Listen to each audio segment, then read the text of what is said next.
Hello, everybody. Put the camera angle on me. Hello, and welcome to the first of three online webinars about the European Astro Pi Challenge.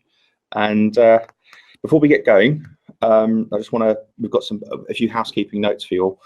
First, I'd like to introduce the presenters. My name's David Honess, and I'm the project manager for the Astro Pi program at the Raspberry Pi Foundation, and co-presenting we also have Laura Sack from the Raspberry Pi education team. Hello everyone. If you want to use the chat feature, you should be looking at a window that has a live chat feature sort of over there somewhere, and you need to have a Google sign-in for that. So if you haven't got a Google login account and you want to use the chat, you will have to go off and create yourself a quick Google login, and I don't think that takes very long. That will be moderated by Raspberry Pi staff and by Laura. So if you have any questions, you can actually ask them in that, and if there are particularly pertinent questions, Laura will interrupt me and I'll answer them as we're going along.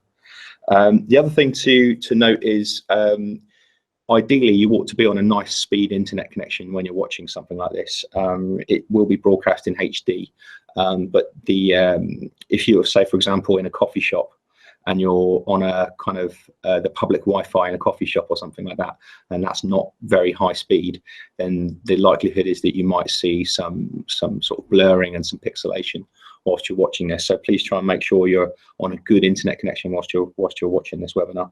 The other thing also is that during the webinar we're going to be showing you images of the Sense hat, which is one of the peripherals that you've got in your Astro Pi kits, and these the Sense hat is has a matrix of RGB LEDs which are pulsed at about 60 Hertz, and this is notoriously difficult to film. If anyone gets their mobile phone out and tries to video the Sense hat whilst it's recording, you'll see this kind of like pulsing effect, which is very similar to when you used to point a TV camera at a TV and you see the kind of like blurring lines. But we've tried to set up the lighting in here so that it looks okay. So later on in the webinar, when it comes to that point, you'll see that I'll hold one up and you should be able to read the text and it should be okay. But if you're struggling to read what comes up on it, or you can't see it, just put a comment in the live chat, okay? And lastly, after this webinar's over, it's going to be about 2 hours long, so it's a long old session. The replay of this webinar will be available on this same URL as you're actually on at the moment, so you can bookmark the URL and come back to it later if you want to. Okay. All right. So the first thing we're going to do, let's switch to the overhead camera just a second. What we're going to do firstly is just you should have all received one of these kits in the post. Okay. Now I know that there's some issues with some shipping, so if you haven't received your kit yet, you'll need to take that up with ESA. So I'll send an email to teachers@esa.in to inform them that you haven't got your kit yet. Okay.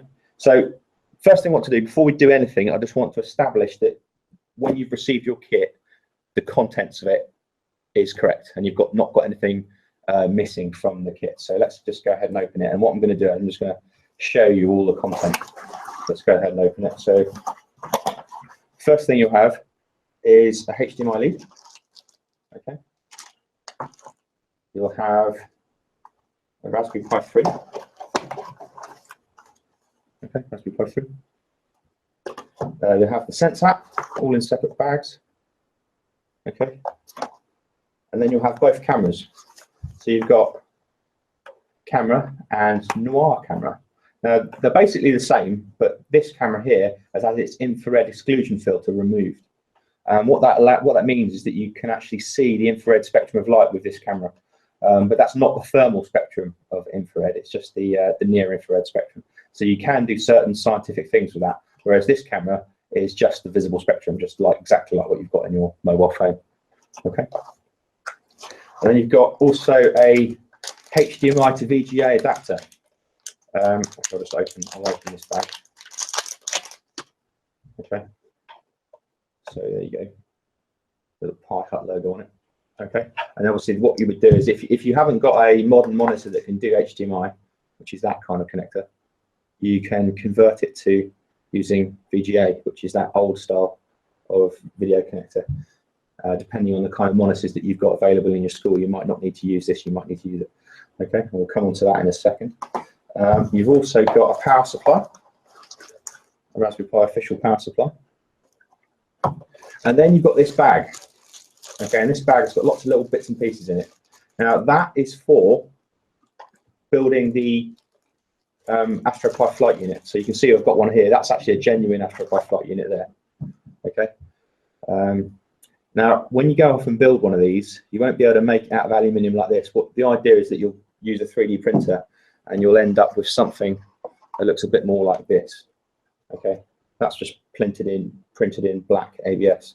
Okay, and we'll come on to that later. Okay, so that's what that bag is for. Okay, and there's a video on the ESA YouTube channel which you can go and watch, which explains how to make it. And you should also have, this is very important, the SD card, the bootable SD card. Okay, that comes in a little bag like that. Okay, so if there's any of that missing, then you need to email ESA and tell them. Okay, so put that box out of the way for now. Okay, so the next thing you need to do is, there are a number of things that you're going to need to provide yourself, okay, to actually use all this equipment. Okay, so let's just go through that. What else you need? You'll need a USB keyboard, a USB mouse. You'll need a small screwdriver. Okay, doesn't have to be huge. It's just it's a crosshead screwdriver. Okay, and then you'll need either, depending on the kind of monitor you've got, a HDMI cable, which has got that kind of connector in it, or a VGA cable, which has got that kind of connector on it. Okay, and that obviously depends on the kind of monitor you've got. And then also you will need an actual monitor. Okay, so basically those are the things you'll need to provide when you're using the kit. Okay, and hopefully those are all things that I would expect most schools to just have lying around. Okay, so let's do the out of the box setup then. So that's the next stage. We're just going to go straight on to the out of the box setup. What do we do first? Okay, so firstly, let's just look at the Raspberry Pi 3. Take that out. So open this box, and inside it you will find there's a little anti-static bag, and you just open that, and inside there's this little green circuit board. Now that is the Raspberry Pi computer. Okay, and that is actually a full computer. Okay, so if you've never seen one of these before, think of an empty PC case with one of these inside it. Okay, it's not a USB peripheral that you plug into your computer to make it work. It is a computer in its own right. And if you let's just go around the edge of it. What you've got here is it's the HDMI video output port. Okay, you've got an Ethernet port. You've got 4 USB ports to plug your keyboard and mouse in. Okay, this header here is used for input and output, called general purpose I/O. You've got a camera connector there, and also a display connector up there, which is actually only if you use one of our display peripherals. And then the power goes into that little micro USB socket at the end there. So it is a completely standalone computer. Okay, so what you're going to do, the first thing it needs is the SD card. So where did I put that? Let's hope I haven't lost anything yet. Is it in the box? Oh, did I put it in the box? Yeah, I might have left it in the box. Oh, yeah, left it in the box. Whoops. There you go. So the SD card is like the hard drive.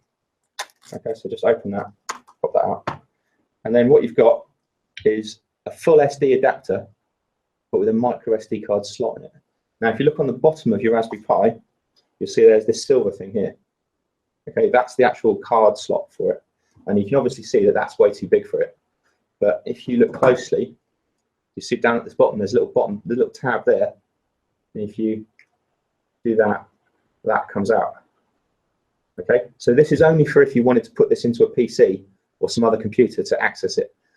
But so essentially what you do, just take this out, pop it in here like this. Okay, and that's basically the boot drive that it's going to boot from.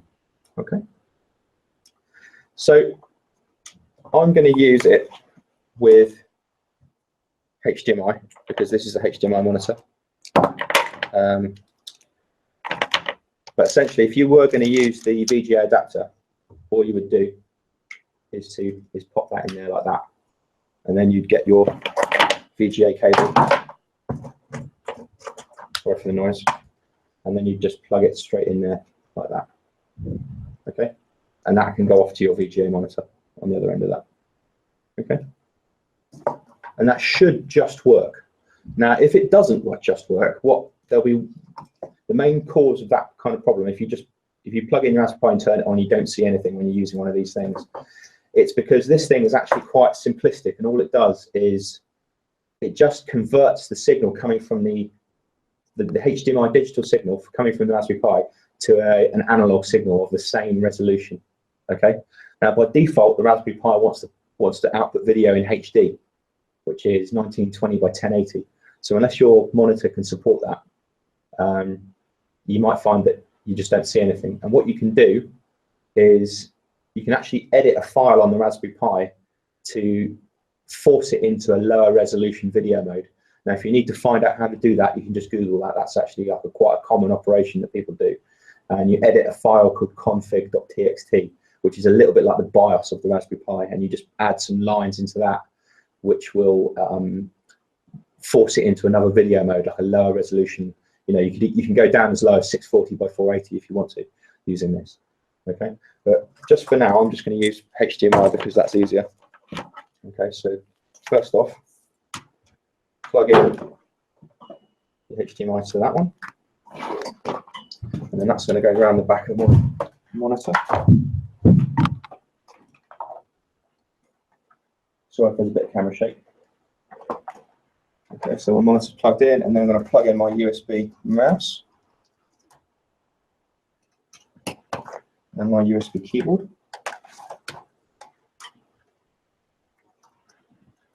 Okay, I'm not going to install the Sense app just yet, just in case you were all wondering about that. I'm actually not going to do that until just in a little bit. I'm not going to use the camera module yet either. Okay. So now that's pretty much everything. I'm pretty much plugged in. I'm ready to turn this on. Okay. Now, when I turn this on, I actually can't screencast it because the noob software that's going to run now to install it won't actually allow me to run like a desktop capture mode on it. So what I'm actually going to have to do, really sorry, but I'm going to have to hold the monitor underneath this camera so you can see it. So when you plug it in, turn your monitor on, and then what you should see is something like this.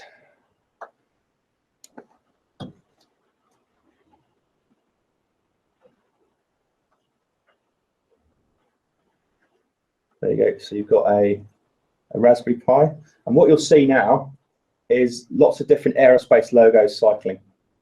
Okay, so we just wait for a second. You'll see that number starts increasing, and then you'll start seeing different pictures come up.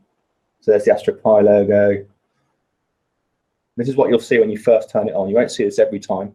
This is just like installing the operating system, like when you get a brand new PC. And we're not going to sit here and watch all of this, but I'm just showing you that when you're installing it, this is the kind of thing you should see. And then we will go into like a nice desktop interface, which you'll see in a second. Okay. So I'm going to just unplug that now. Now what I'm actually going to do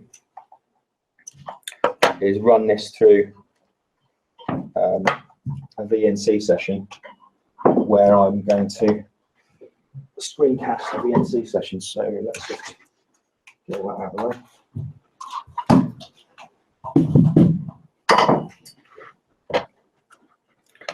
Okay. So So before I go into the next stage, has anybody got any questions? You can go back to the main camera screen now. Has anybody got any questions about that setup process in the chat?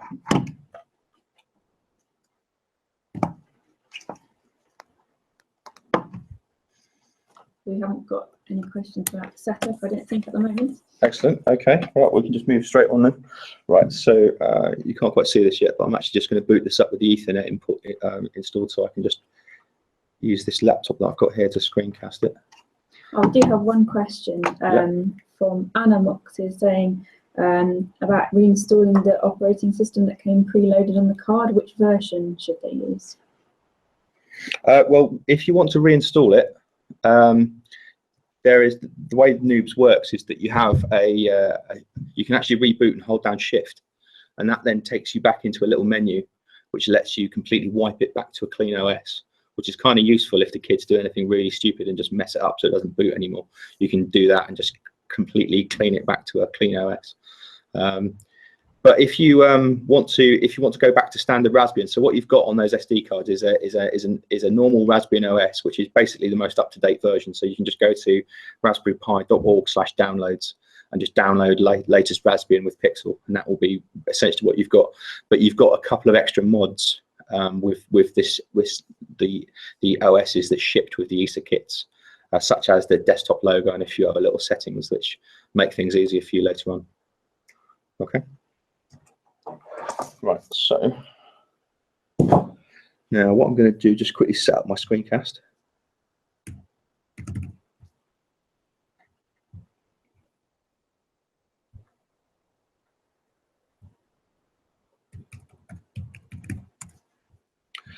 Right, almost there. Any other questions that came up?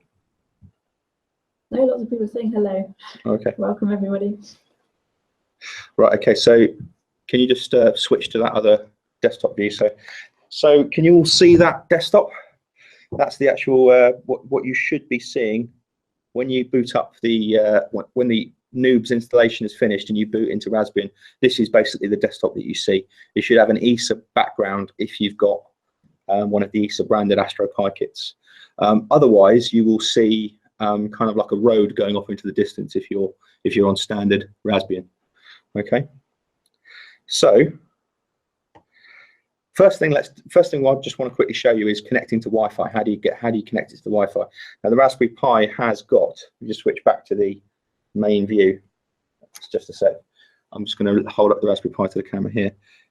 Just over here where I'm pointing with the SD card is actually a little Wi-Fi aerial just there, that little white chip just underneath where it says made in the UK. So if you look at it closely, there's a little kind of white square, white cuboid just above where it says made in the UK, and that's the Wi-Fi aerial, which you can show the kids.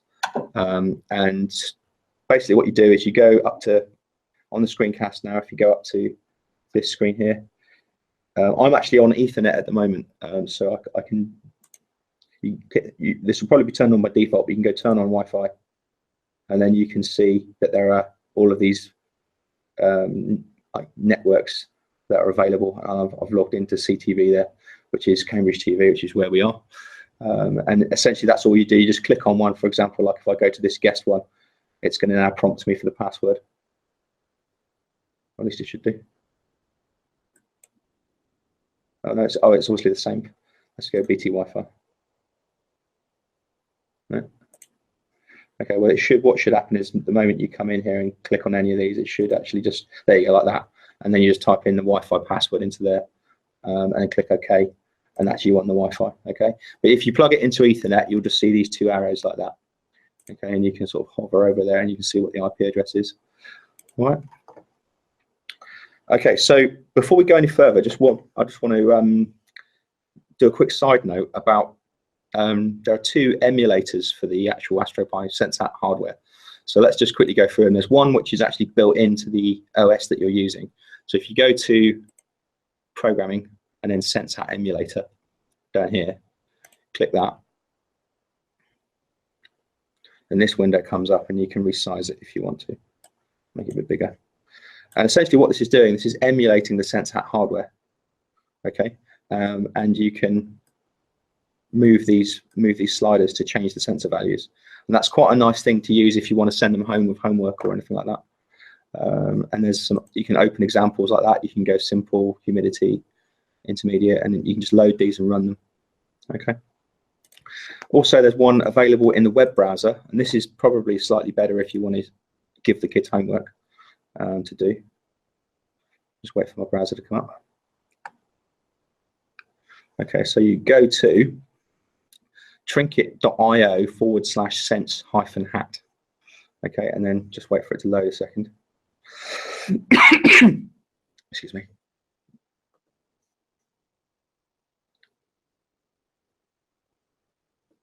It's just taking a while to load. Okay, so what you have is a code window, built-in code window on the left, and then you have like a virtual sense hat on the right, and you can again move these sliders around to make it do stuff. Okay, and that's basically a really nice. You can rotate the sense hat as well if you want to. So yeah, if you want to give the kids homework, that's quite a nice little thing to use as well. So go and explore that. Okay. We had a little question, Dave, on the chat about what should we do if the time is not correct on the Raspberry Pi.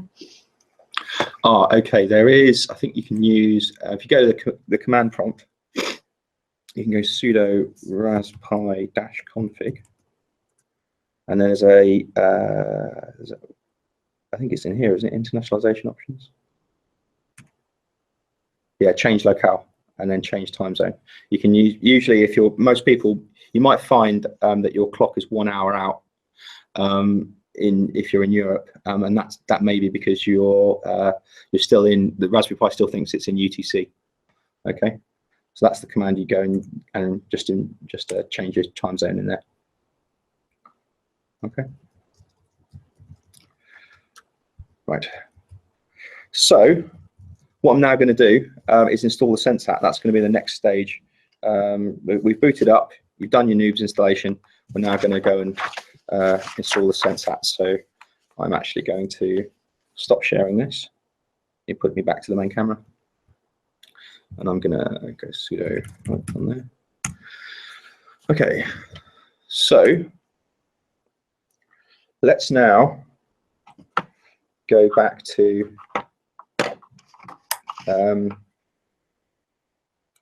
the overhead view, and we're going to install the sense hat. Okay, so take your sense hat box, just open it. Get a little bit of information in there, and you also will have this little mounting kit. Sense hat's in this bag, and you have these little bag of screws, which is designed to just mount only the sense hat to the Raspberry Pi. We're not going to go straight into making the Astro Pi flight unit because that's quite a long old process. And if you just want to get going quickly in the classroom, this is what you want to do. Okay. So there you go. There's the sense hat. So let's just quickly mount it to the Raspberry Pi. You can get away without using these screws if you want to. And essentially what happens is that those two connectors fit together, and then the 4 mounting holes in the corner, you put these standoffs in, and that holds it nice and rigid. Okay, and that'll stop the kids from being able to cantilever it and possibly make it touch so you get any short circuits or anything. So what I would do is take a screw and just pop it through one of the holes of the Raspberry Pi first. Okay, and then we're going to just take one of those black standoffs and just screw it on like that with your fingers. It doesn't have to be too hugely tight. So that's what you basically want to have. Do that. You should have 8 screws and 4 of the standoffs. Don't need the screwdriver until the very end. Okay. Now, apologise if the overhead camera loses focus. We had a bit of a job trying to get the lighting right so that the autofocus on that camera didn't go mad. Because we are just using webcams for this. This isn't, they're not using the really expensive studio cameras. that are in here. But we might do one day. So almost there.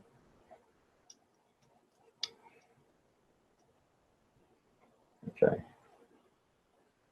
Right, now you've got the 4 standoffs on. Okay, take the sense hat, line it up with the GPIO header. Okay, make sure that you're not like one port to the left or right. And then you're just gonna pop it together and just push. And that's it. It just locks down like that. And now you take the other screws and just screw them into the top. Okay, and this is where you can use the screwdriver. Just pop that in there. Just quickly do that up. Now, when you get to the end of it, if you as you tighten it, it'll tighten both screws at the same time. You probably see the sense hat itself move a little bit, the actual standoff itself turn a little bit when you do this. Okay.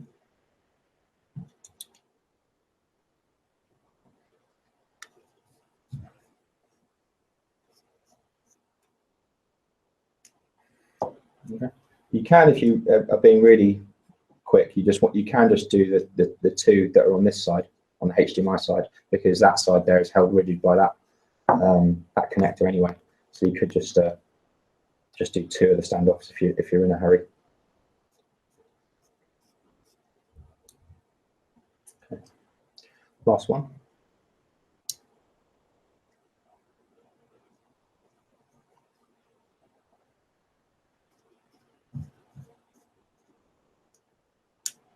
Okay, so there you go. That's basically what you want to do. That's like stage 1 of preparing for Astro Pi. So you can, all the kits that you get, you can just do this for, and then you're ready to go. Okay. Now, if you write code that's on one of these, it can run straight away on an actual flight unit. Okay. So you can see that if you look at you can look at the equivalency of this. That's basically what's in there like that, and you can see like that's how it lines up. All right. So now we're going to turn it back on. Now, when you do this, you should see the following. Now, if we switch back to the main view, obviously there's no power switch on a Raspberry Pi, so when you turn it on, you are literally just hot plugging it. So you should see a rainbow pattern, which you might not be able to see here, which should then disappear after about, I don't know, about 10-15 seconds. It should just go blank. Okay.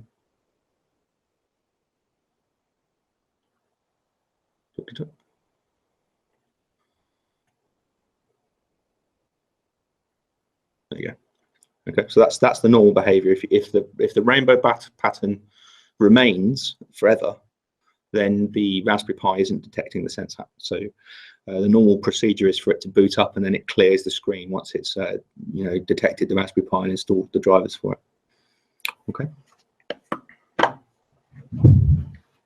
Right, now I'm just going to quickly set up my screencast again.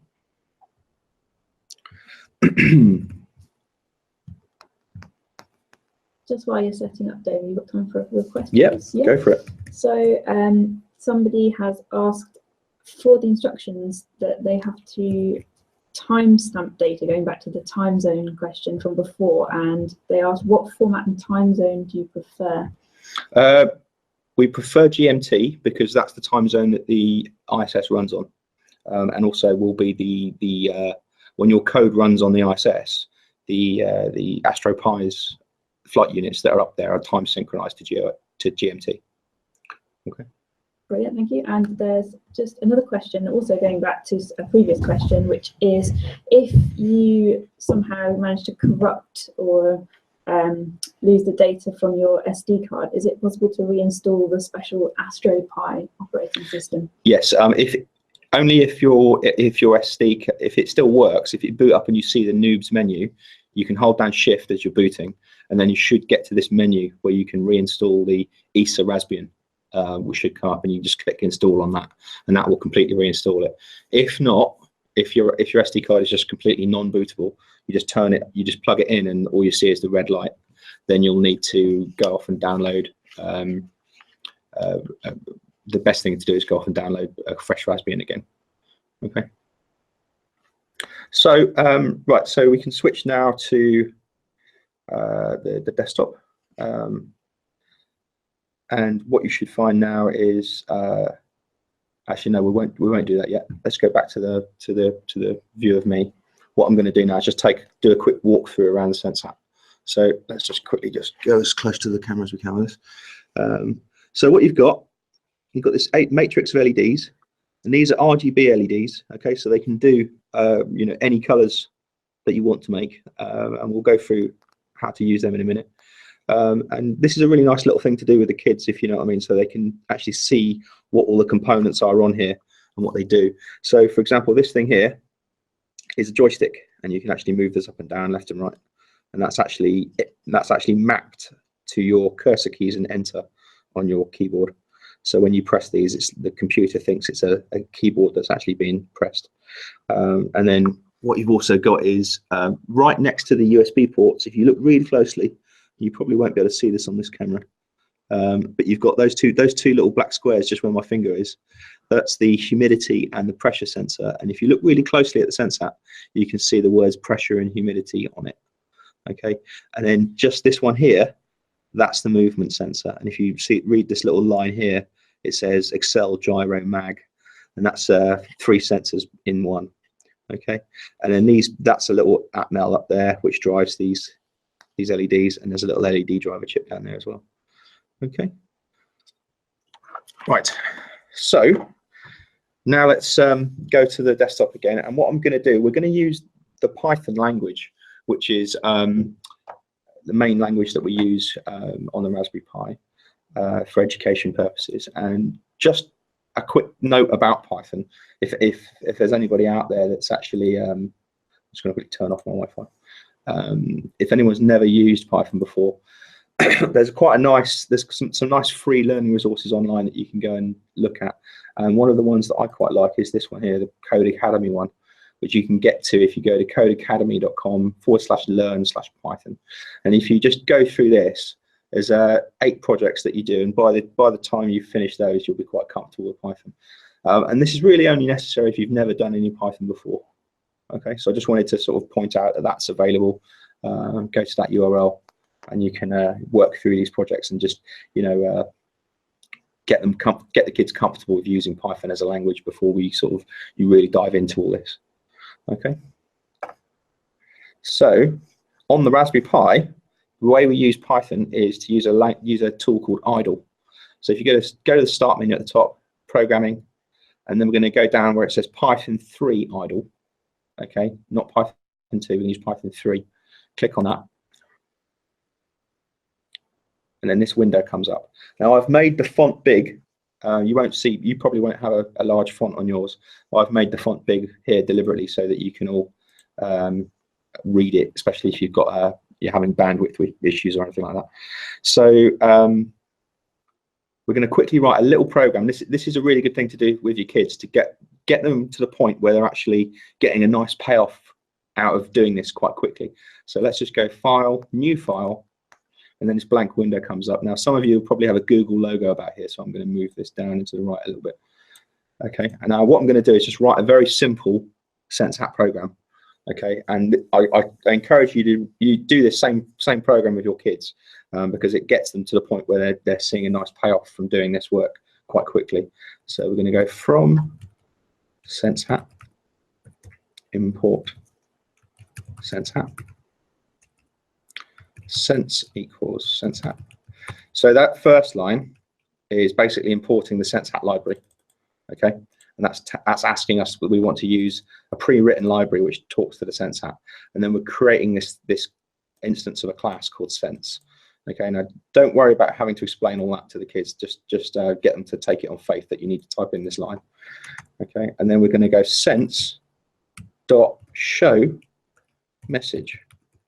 And then I'm going to type in hello as a string using those quotes. Hello, my name is Dave. Like that. Okay, and if you always have to make sure that when you type a string, it has to be enclosed in double or single quotes. So you can also use single quotes like this. Okay, and that is actually a 3-line program, but is actually a program that is a fully functional program. So let's just save that first. I'm going to call that hello. Okay, and then what I'm going to do is quickly switch back to me, and I'm going to run that, and you'll hopefully be able to read this.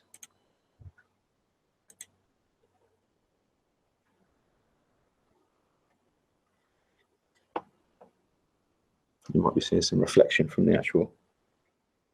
That's looking a bit. Yeah, that was a little bit washed out, wasn't it? But you can see basically what happens when you do that is text comes up on the screen. Oh, I know what I need to do. Go back to the this is actually something that you guys don't need to do, but I need to do it for the low light conditions here. I need to go sense.low light equals true, because we're sitting in here in almost total darkness. So let's try that again. I'll run that again, and hopefully that's a little bit better this time. There you go.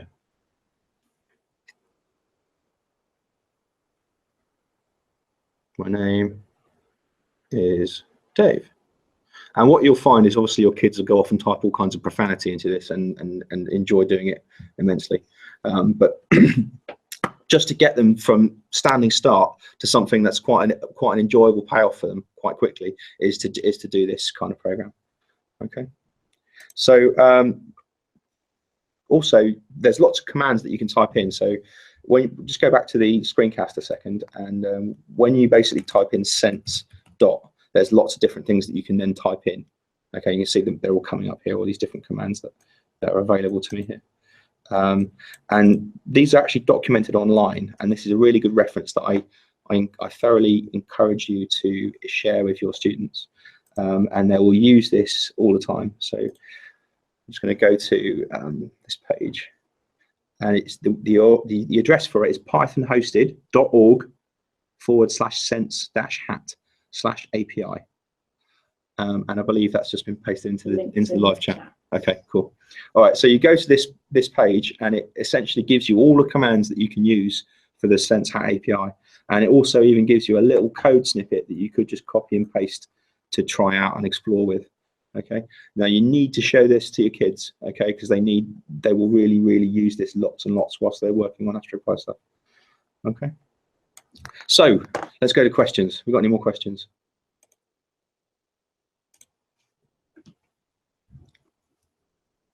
We had a question a little while back about the temperature and humidity sensors on the Sense Hat and whether they indicate the correct values or whether they're affected by the Raspberry Pi's CPU. Ah, right, yes. That's something we can come on to that later, but yes, there is actually a slight sort of hardware fault in the Sense Hat, which actually, if you go back to me now, so if you, basically what happened is we were really rushing to try and get the Sense Hat built and tested in time for Tim Peake's launch. And what happened was there was a slight issue where we should have pulled back the top layer of the metal on the Sense Hat from those two sensors by about, I don't know, maybe a few millimeters, so that heat could not then transfer from the CPU of the Raspberry Pi underneath and thermally leak into those sensors. So what you find is the temperature sensors on both the pressure and the humidity sensor read a couple of degrees above ambient. And that's because, and it's worse on the higher end Raspberry Pis. If you've got a Pi 3, that's the warmest CPU that we've got. So you'll find that you'll see a bit of a delta from the actual ambient temperature.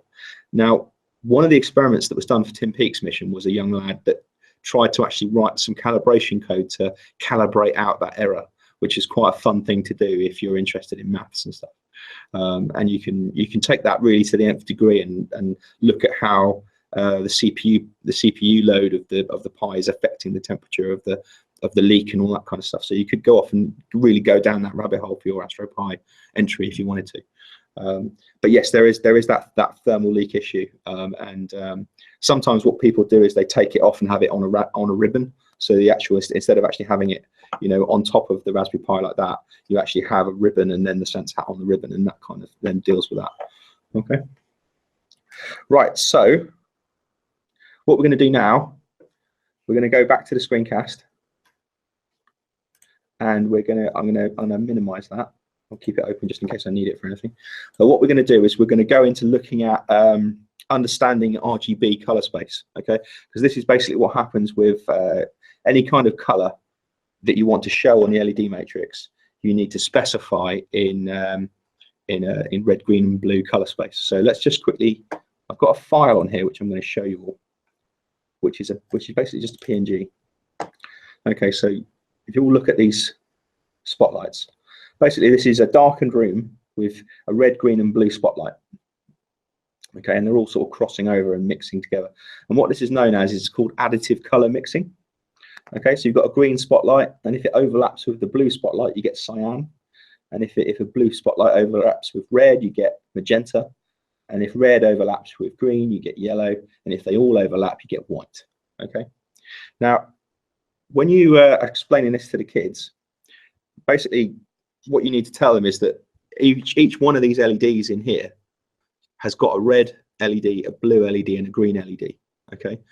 And what you can do is by programming each of these you can actually specify how much red, how much green, and how much blue you want each LED to show. You can pretty much make any color of the rainbow. Okay, so, and a really nice way to get them into that is to just do the show message function, but in different colors. And you can do different foreground colors and different background colors. And this is just purely as an exercise to get them to understand red, green, blue color space. Okay, so let's just give that a go. I'm going to go back to the screencast, and I'm going to close that. And essentially, I'm going to keep this program that I've done here. But what I'm going to do is I'm going to define a color. I'm going to call it coal, and it's going to be, let's start off with red. So the scale for these colors is 0 to 255. Okay, and the reason for that is it's 8-bit color. Okay, now you don't need to explain too much about why that is, but it's to do with binary. Okay, so if you got 8 binary bits that are all set to 1, and you convert that to decimal, the decimal for it is 255. So you go 255, and then so that's the red element, and then you go, I'm going to go 0 blue, 0 green, and 0 blue. Okay, so that's then should give me red text. Okay, and then you come down to this point here inside the show message function, and we need to pass col into the show message function. So you come to the end just before the bracket, put comma, and then you're going to type in text underscore color, and it's the British spelling of color, sorry about that, equals col. All right, and then we're going to save it. Okay, right, so if we quickly go back to me, go run module. Now hopefully this won't look too bad. There you go. Hello, my name is Dave, but in red. Okay, looking okay? All right. So if we go back to our picture, let's just go back to our picture. Quickly open that up again. I'm going to close that one. So what we've done is red. So let's try and do cyan. So if I just put blue in now into the code. So I'm going to go red, green, blue. So if I put that to 255, that will now give me cyan. Okay.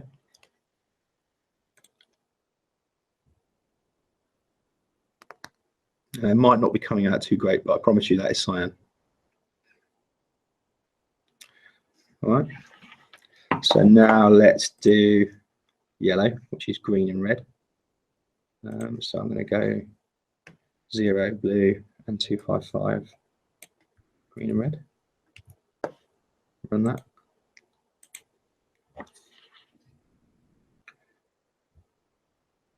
That's probably just looking white on yours, but it is yellow. This is the reason why working with webcams can be sometimes difficult. And then what's the other one? Cyan, so green and blue. I think the one you did earlier was magenta. Sorry? I think the one you did earlier was magenta. Yeah. Okay, so I'll put 0 for that, and then 255, 0, 255. And that should, hopefully this will be visible on the camera. So this should be cyan. Oh, that's magenta again. Whoops. I'm not paying attention here. So it's cyan is blue and green only, so I need to have no red. That's what I need to do. Do it. Right. There we go. Okay. So there we go. There you go. That's got a bit of a bluish glow to it. Okay. All right. So then what you do is you just let the kids experiment with this. So, you know, just have like a 5-minute session in your lesson where you just let them go mad with mixing different colors. And obviously you've got to get them to confine themselves to between 0 and 255. Okay. So for example, if you want to do orange, it's 255 1280. Okay, that's orange. I'll just run that.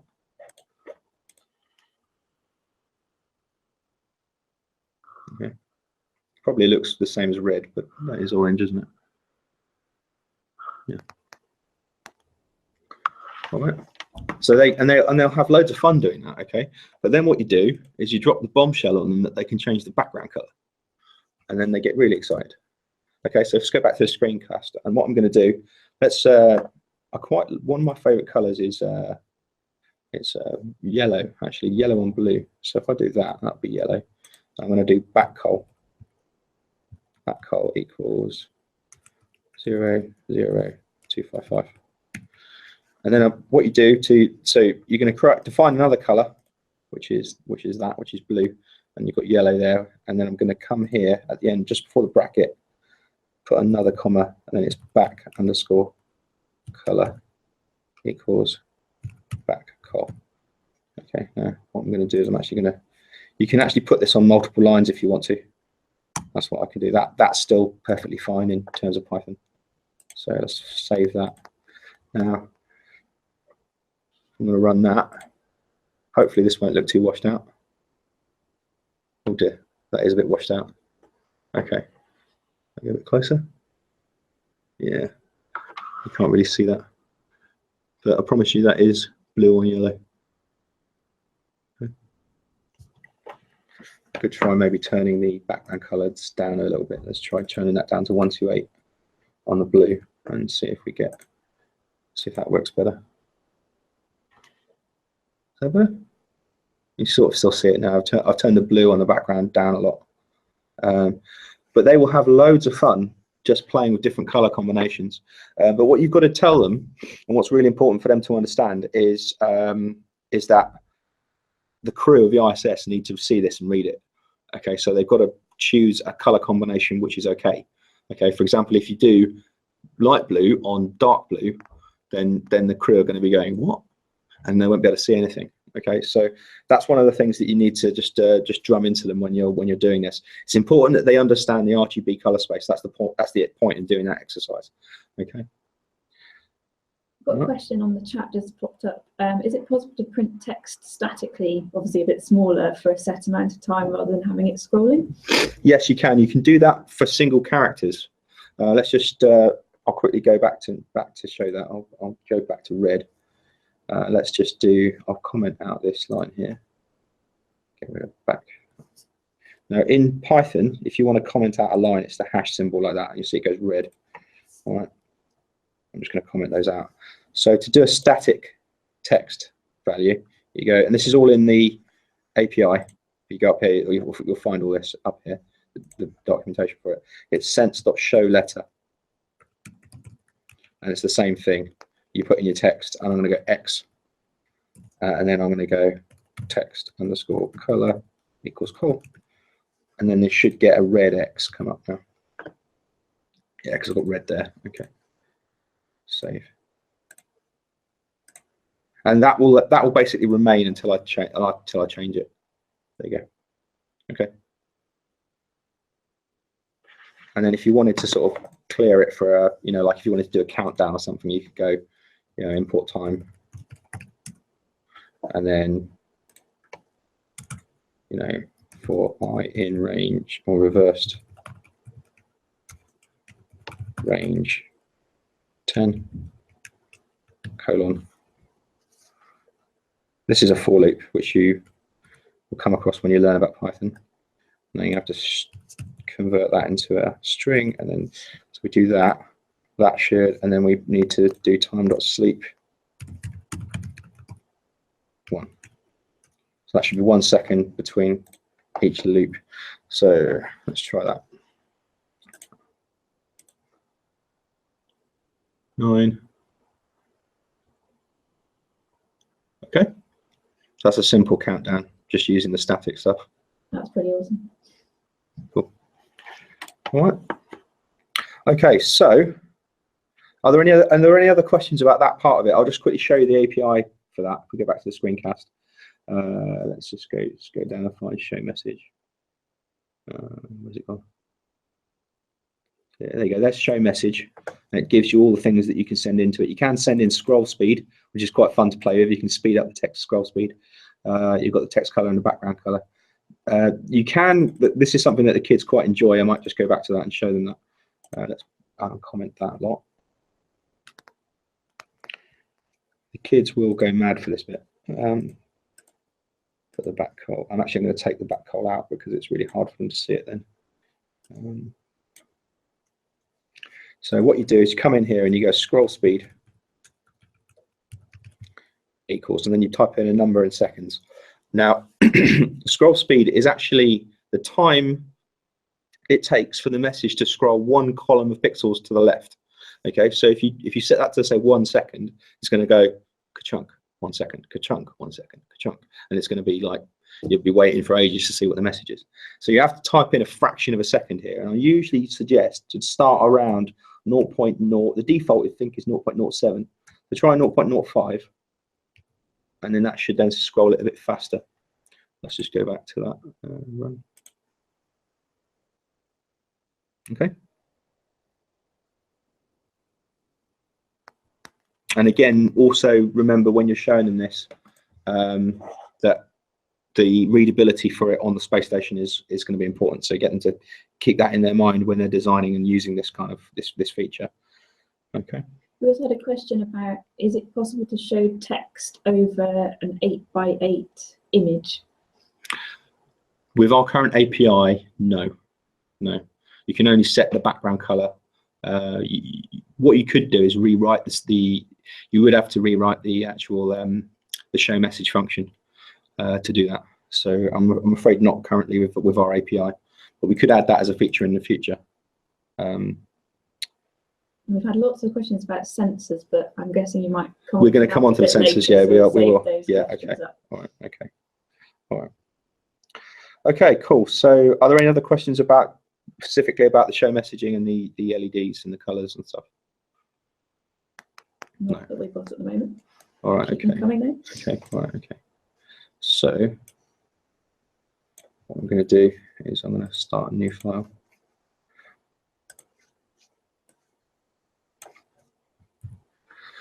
Okay, so the next thing we're going to do is we're going to just draw some shapes and icons with the Sense Hat. Now, this is obviously quite a nice thing to do. Is when your program's running on the space station, you want to maybe show some status symbols when you're loading, or when you're performing a particular calculation that takes a while or something. You might want to show something on the LED matrix which shows the crew that it's working, and usually having something that's changing every now and then is a good thing, because otherwise they'll look at it and they might think, oh, it's stopped, what's going on, sort of thing. So my advice is when you're writing your code, have something always moving or changing on the screen all the time. So what we're going to do, there is a function called set pixels, which allows you to draw an entire screen at once of pixels. Okay, so what we're going to do is I'm just going to show you how to do that. And the first thing you do, go back to the screencast. We're going to I'm going to save this one as pixels or pix. Save it. First thing you need to do is define a list, okay, called pixels. It doesn't have to be called pixels, it can be called anything. And the list denoter in Python is these angle brackets, and then you put stuff inside there. Okay. Now what I like to do is, let's just do black and white. So I'm going to do say B for blank, and then I'm going to go 0, 0, 0, and that's a color, that's blank. And then I'm going to do white, which is 255, 255, 255. Okay. Now you'll see what's going to happen here. We're going to go inside this pixels array, and I'm going to create multiple copies of this B and W. Okay. And you'll see what's going on as I do this. So B, B, B, B, B, B, B, B. That's one row of LEDs. Okay, and then we need 8 rows like that. So copy and paste is your friend here. Copy, paste. Okay, and just keep going like that until you've got 8 rows.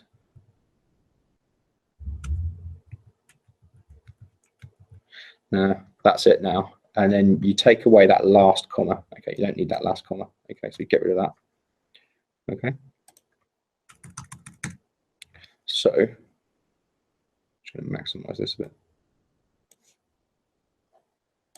Now what we're going to do is we need to actually draw, well, we need to call sense.setPixels, and then you pass in pixels like that, or whatever you've called this. I could call this Dave, for example, and then pass in Dave down there. Right, now at the moment I've just got that fully filled up with blank. Okay, so at the moment if I run this, I'm not going to see anything on my LED matrix because it's just blank. But what I'm going to do, I'm going to go here, and you can see now I'm starting to draw in it. I can go W, W, and I'm actually going to draw a horizontal line going from top left to bottom right, like that. Okay, so now I'm going to run that. You should see that we get a nice little horizontal line. Okay. Okay. And you can do anything you want with this. You could actually like it, and you can add as many colors. I find that it's easier to use single character names for the colors, because then when you're working in that kind of space like that, it's easier for you to actually to follow what's going on and to almost see the picture in the thing. So I'm going to put an R in here as well, and maybe put a red line going the other direction. So I'm going to go like this. Okay, R, R. So I've got a white line and a red line. Okay. Okay. And you can see also, if you go to the API reference, there's some stuff about set pixels up here. Where's that gone? There you go, set pixels, and you can see there's an example here with a question mark. So let's just, I can just copy and paste that if you want. Copy into my code. And I'll just replace that line there with it.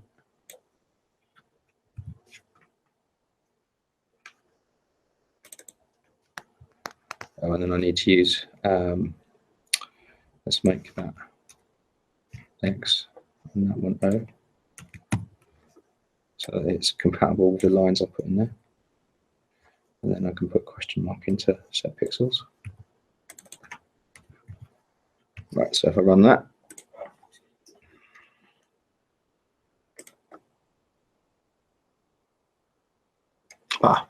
it's a white background with a red question mark. So let's just set that to 0, 0, 0, and then you'll be able to see it. Damn these webcams, eh? Right, okay, let's try that one. There you go, it's a bit better. Okay, so you can basically make any kind of shape that you can with 8x8 pixels.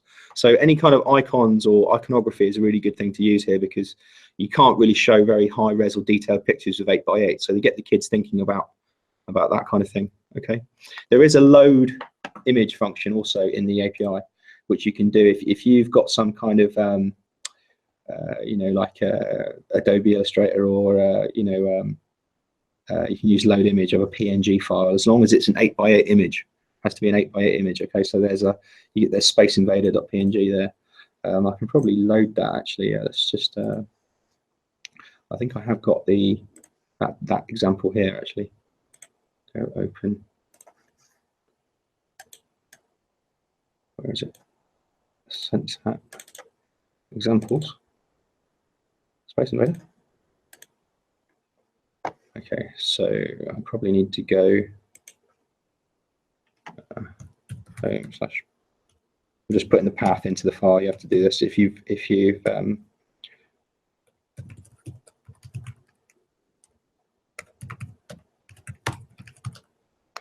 right, if I just run that now, that should work. Okay.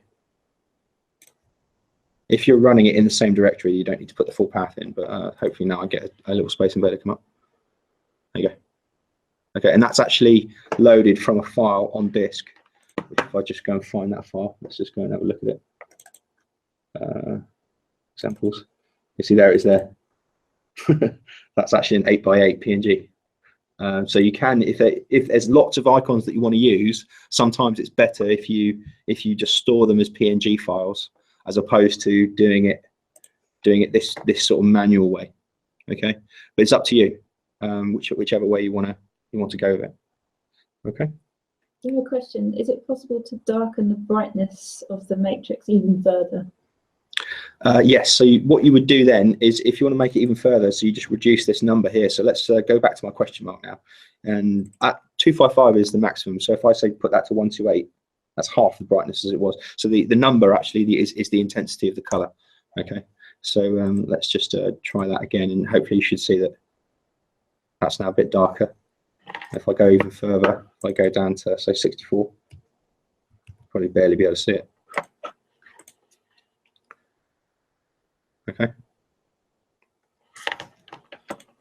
So that's basically how you do that. Okay, so now the next section I'm going to go on to is show you how to do like simple animations with something called set pixel, which is a single element. Okay, so what I'm going to do is I'm going to let's just copy those lines again. I'm going to do a brand new program. I'm going to close that one down. Close that as well. Okay, and we're going to save this as pixel. So say for example you wanted to show some kind of animation happening, and you wanted actually individual pixels to be changing separately as opposed to just giving a huge dump. You can do animations if you call set pixels multiple times and you've got lots of frames. You can do that, but sometimes it's nice to show sort of like a little row of pixels just going duh, duh, duh, duh, duh, and that's quite nice as well. So I'll do a col, which is going to be red, which col equals 25500, and then I'm going to do a for loop. Okay, so I'm going to go for x in range 8 sense.set underscore pixel, and then I'm going to do x, and I'm going to do 0. I'm just going to hard code y 0, and then I'm going to put col as my color, and then I've got import time up there. Let's go time.sleep 0.5. So what that should do on the matrix, we'll just go back to this a minute. It's actually got a coordinate system. So you've got the x across and y down. Okay. Now 0, 0 is up here. Okay. And then 7, 7 is down there.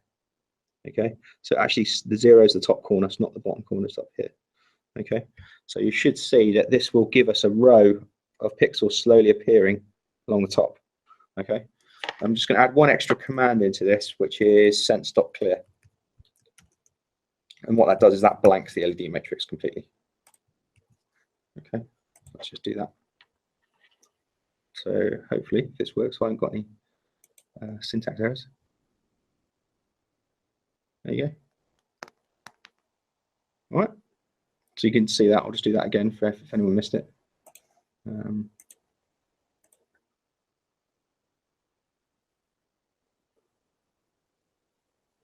So you could do that whilst you're waiting for something to load or something if you wanted to. Now what I could also do is a nested for loop. Now I could do something like for y in range 8 colon, and then now with Python, indentation is how you don't have like begin and end tags in Python. You just have indentation. So the easiest way to make sure your indentation is right is to delete your line and press enter again, and then it automatically puts it in for you. So now I've got for x in range 8, and inside that I've got for y in range 8. So if I get x now and y, this will, I might increase the speed a bit to say 0.2.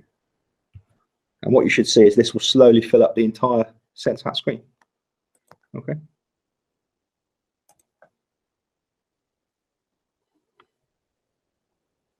We're going in that direction.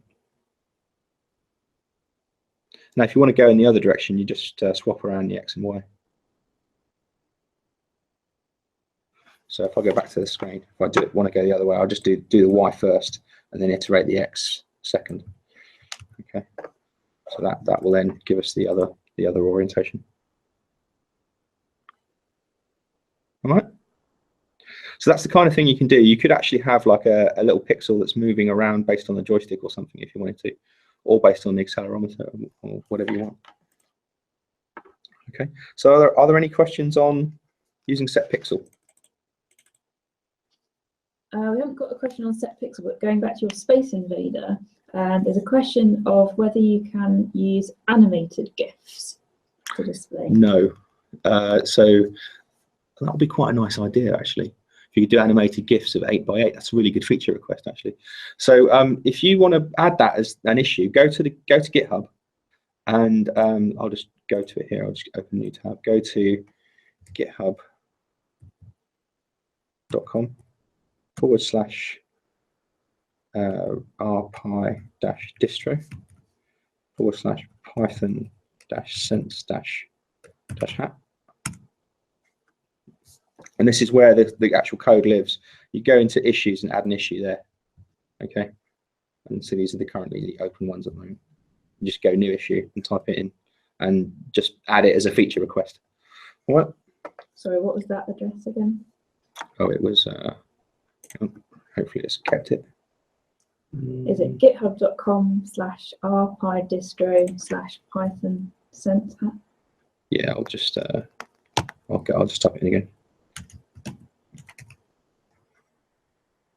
There you go. It's actually on the screencast now. All right. So github.com rp capital I lowercase dash distro. Okay. I'm going to put that in the sense that if you've got any other feature requests, pop them in there as requests. Okay. And then the next time we do a round of development on it, we'll consider doing them. Okay. Right. So. Okay. So have we got any more questions on that? Not at the moment. Okay, cool. So now we're on to the environmental sensors. Woohoo. Okay. Lots of people are looking forward to those. Okay, right. Okay. So one of the most fun things that I've done when I've done these workshops before is getting the kids to program a simple loop which just displays the humidity on the screen, not on the LED matrix yet, just on their main screen.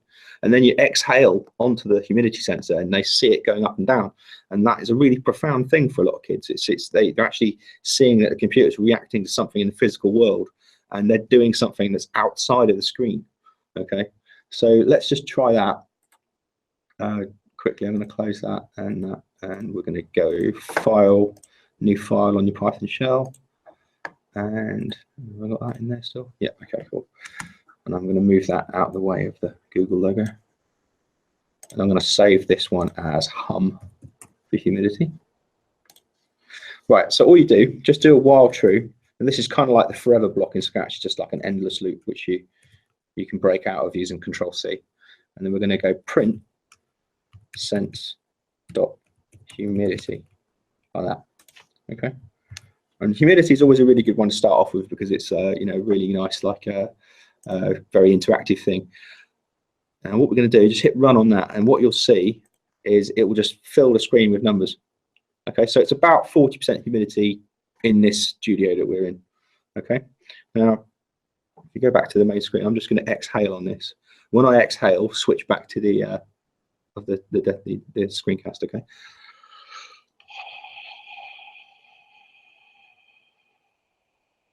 Okay, so I've got it above 100. That's a slight bug with the firmware. Okay, you see it's going back down quite quickly as I sort of waft it, but you can see it's reacting the firmware, to my breath. Come back up again, and what you'll find is the kids they'll go mad for this because it's so sensitive. And just a word of safety, you will always get one kid who will hyperventilate. Okay, they'll be sitting there going. Okay, so you just got to make sure that nobody does that. Okay, just prep them to make sure to not get overexcited and do that because you don't want to have to drive anyone to A&E. Okay. So once you've done that, this is probably one of the best ways to detect crew presence as well. So if the crew are actually working anywhere near the Astro Pi flight unit, the flight unit does have a hole on it right above where that sensor is. That little hole on the front. That's not for the camera. The camera's on the bottom. Okay. That hole there is right above the humidity sensor, so it has a fairly good chance of detecting when they're nearby. Okay, and all you need to do is detect an increase in humidity of about maybe, I don't know, 4%, because that would probably be an increase of about 4%. It's probably enough to make you think that a crew member is nearby. Okay, because the environmental controls and systems on the ISS are constantly scrubbing the air and keeping the air at constant humidity. So what you'll be detecting is localized increases in the humidity. Now, if you wanted to do some kind of interactive thing with the LED matrix with this, there's a nice little example I can show you here, which I can just open, which I've pre-made. Here we go. I'm going to change that to hat. This is one of the ones that comes with the emulator. So essentially what we're doing, don't need that up there. I'm going to move the window again for everybody. You've got the sense hat being imported, creating the sense hat, and then we've got green and white.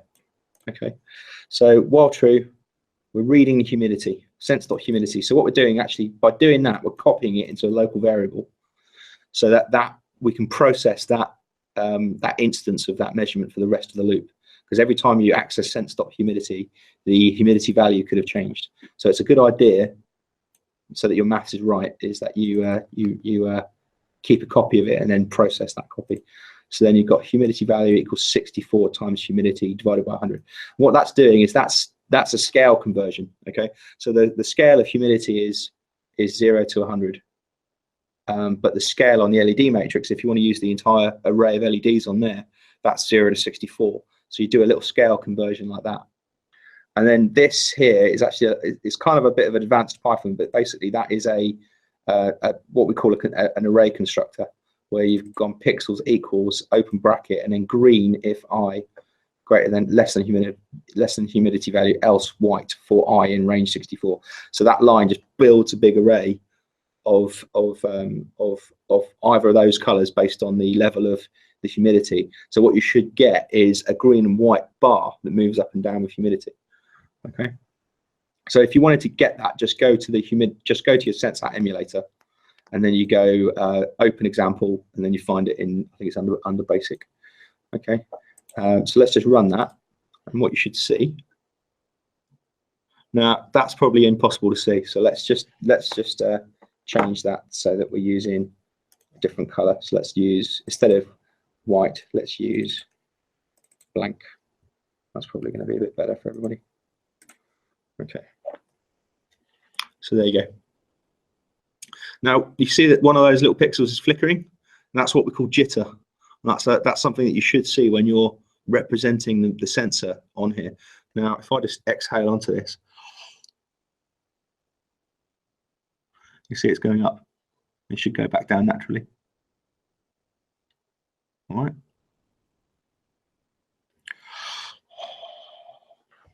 There you go.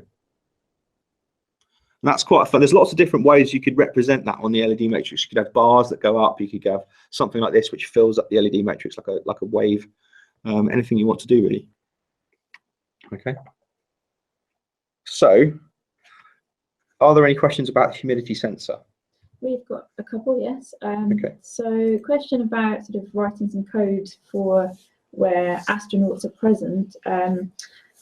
Is it possible to get a baseline reading without an astronaut present in the capsule? Yeah, I mean, that's a good thing you should do. I mean, when your code starts, what I would do is maybe spend the first, I don't know, 60 seconds of your code just measuring a baseline. And what's good when you're measuring the baseline, keep reading the temperature. Sorry, keep reading the humidity until you don't see any variance in it. So what you should do is, say for example, keep adding them into a list. And then every, say, 100th measurement, you average that list. And if the variance in that list is quite high, then you know that you should keep on trying to get a baseline. And if you go around again and just get another 100 measurements, and if the variance is then like maybe half a degree, then you know that, okay, it's probably stable. That can be my baseline. And then once you've got your baseline, obviously in your main loop, you're going to be looking for an increase from that baseline. But what's important is you have a timeout and remeasure your baseline, say every 15 minutes, because otherwise you start to ratchet up, if you see what I mean. So for example, you might only ever, if the humidity is decreasing on the decrease, what you definitely need to do is make sure that your baseline also gets remeasured so that your baseline goes down as well. Okay, otherwise you get this ratchet effect where you can only go up with your baseline. Okay, so just be aware of that. If you want to have a look at some code that's actually that did this, go back to the screencast. I'm just going to go to the Astro Pi website, which is here, astro-pi.org. You can get access to all the previous code that has won Astro Pi on here. So if you go to Principia, and then you go to, say, 2015 winners, and then look at this one, crew detector, and you can look at this. These guys basically did that. And what I don't want to see is everybody ripping off this code, but this shows the technique. If you go to this one here, Sweaty Astronaut. Okay, so have a look at what they did here. Have a look at these functions. Okay. We had another question, which is, do you have any idea of what humidity value the ISS operates at? Ah, yes. Okay, so it's a good thing to do is if you want to characterize. I'm going to go to the Astro Pi website again. There's actually some data logging that was done during the peak mission, which you can access and look at, and that gives you some really good characterizations of what all the sensors should be reading. So if you go to this learning resources page at the top, come down, and you should find that there's one called flight data analysis. Click on that, and then we go down, click get started, and then on this page there's some links. I mean, you don't have to read all this. You can go down and find these links to these are the column headers of the CSV files that you can download, show you what each one means, and then there are these files here that you can click and download, and these were actually actual sensor measurements as recorded by the payload. This one here is especially good because it's a 4-week long session where you've got measurements every 10 seconds for 4 whole weeks. So it's a really good resource if you want to go there, download that, look at those measurements, and then you can see about where the humidity should be on the ISS. Right. I think that also helps to answer another question, which was how often is it reliable to measure the humidity? If it was every 10 seconds, would that be a sensible? You could measure it as fast as you can, actually, if you want to. Like, for example, on that code, on this, for example, here, there's no time delay in there, so that's going to basically just do it as fast as you can. And it's pretty okay to just to absolutely, you know, to rag the CPU whilst measuring it if you want to. I mean, it's not going to harm the Astro Pi or anything. Okay. All right. So where are we? Okay. So there is also the pressure sensor. Now I'm just going to do that now. I'm going to put pressure as well. All I'm going to do is just go to this program again. I'm going to just change that to pressure. This is air pressure. Okay. And it's the unit you get it back in is millibars. And I'm just going to see now. We'll probably see. Yeah, it's just under 1,000 millibars, which is probably about right because it's raining outside. Imagine the pressure is a bit low. Okay, now you can't really affect this. I can't really breathe on this and change it. Sometimes if you press on it, you can make it change. If I just go back to that, if I just press on it a little bit, yeah, you can see I'm getting very minor changes just by squeezing it with my finger. Okay, but if you really want to do an exercise of air pressure, there's a really nice thing on our website which you can go and do, which I'm going to just go back to now. I'll just go back. So go back to this menu of learning resources and go to Astro Pi Guide. Okay, and then we're going to scroll down and find pressure. You can learn about all the different features on this resource. So pressure. Now, one of the things that's really nice to do, obviously, explain what pressure is and about the the Armstrong line and all this kind of stuff. And basically, what I recommend to do is to we've got the emulators embedded into this one a bit. You can run some code which just constantly measures the pressure. But what you can do is an exercise like this, where you essentially put a sense hat with one of those mobile phone backup batteries into a bottle. Okay, and you have a very similar program which maybe kind of works a similar way to that humidity one that we had before, which changes the brightness of the LEDs, and you essentially enclose the whole thing in a bottle and then exhale into the bottle to increase the pressure, and you see the LEDs going bright. And that's quite a fun exercise, and this resource here shows you how to do that. Now, I mean, the pressure will always be pretty much the same on the ISS, but what you can also do is there are variances in it where what happens is every now and then they do something called an O2 repressurization, which is where they release a whole new, basically a whole new bottle of O2 into the ecosystem of the ISS, and that causes the pressure to jump up a little bit, and you can detect that with that. But it's obviously it's not a good indication of crew activity. It's more an automated activity, and that resource, the flight data analysis resource, you can actually see that happening when you analyze those CSV files. Every now and then there's this sharp little, like, kind of the line goes along and jumps up and starts to go back down again, sort of thing. Okay. And what's the other one? The other one is temperature. Okay, so let's just go back and do temperature as well. And you can the shortest version of it is temp, or you can do temperature as well if you want to. So let's just run that. I'm going to see what it's coming up as in here. So it's about 22 in here at the moment. It doesn't feel like 22, does it? Now the reason it feels like it's about 18 in here at the moment. So what you're seeing there is actually the thermal leakage between the CPU and the temperature sensor. But usually you can affect this with your thumb, if you just or any kind of your finger. If I just the measurement's coming from the humidity sensor. So if I just put my finger over it now, you can see it's going up a little bit, up to 23.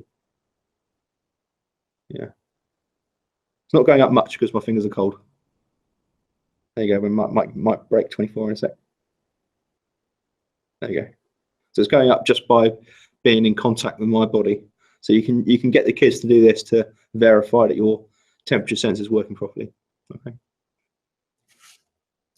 And again, the temperature won't really change very much. It might change a little bit if the crew are near you, but I don't think that your best bet for trying to detect the crew is the humidity sensor. Okay. Okay. Right. So let's go into questions, and then we're going to be onto the we're going to get onto the movement sensor. So there's a question: is the normal pressure in the ISS 1013 millibars? Yes, that's basically it. It's basically sea level. That's what they keep it at. They try to keep it at. Yeah. I think you've pretty much already answered the previous question, which was: is the sensor precise enough to detect normal changes of temperature on the ISS? Yeah, it is, but obviously you're also dealing with that slight thermal leak issue, which is when we made the first SenseHats, they went into the actual payload that went up to space, and then because we wanted everybody to have the same thing that was on the ISS, we had to keep that fault, if you know what I mean. We had to keep it in. So now all the SenseHats that you've got have got this same sort of little kind of, like minor bug with the temperature sensor. So lots of people have been asking questions about the case with reference to temperature. So one question was, does the aluminium case transfer heat from the CPU to the temperature sensor? The case doesn't. The case actually conducts heat away. So when you see one of these flight cases, you see it's got this massive pin grid on the bottom, and that's actually a heat sink. And in contact with the Raspberry Pi inside it, there's this big metal boss, which we'll do. Our focus has gone. There's this big kind of metal boss which is in contact with this part of the case. That bit there is all nice and smooth if you feel it on your Raspberry Pi. And there's a big metal boss which touches that and then actually conducts heat away through these pins. Okay, and the reason for that is that part of the qualification process for getting a payload into space is that you have to be able to never reach touch temperature, which is 45 degrees C. So this case must never reach 45 degrees Celsius, even if the CPU is under maximum load. So, and that's including it being up against a wall with no airflow. Okay, so if you think that's a really ridiculous heatsink for a Raspberry Pi, right? Because they don't generate that much heat. But what actually happens is in space there's no convection, so the actual normal processes of heat transference don't apply anymore. So you have to conduct everything away. No, like, air doesn't rise and fall like it does in a gravity environment. The air will just stay on the CPU and just bake and bake and bake. So that's what these pins are for on the bottom of the Astro Pi. They just take all the heat out and just conduct it away. And finally, there's a question about if you are 3D printing yourself an Astro Pi case, does it make any difference if the 3D printing is done in black or in white or in a particular color? Oh, it might do if you're in direct sunlight.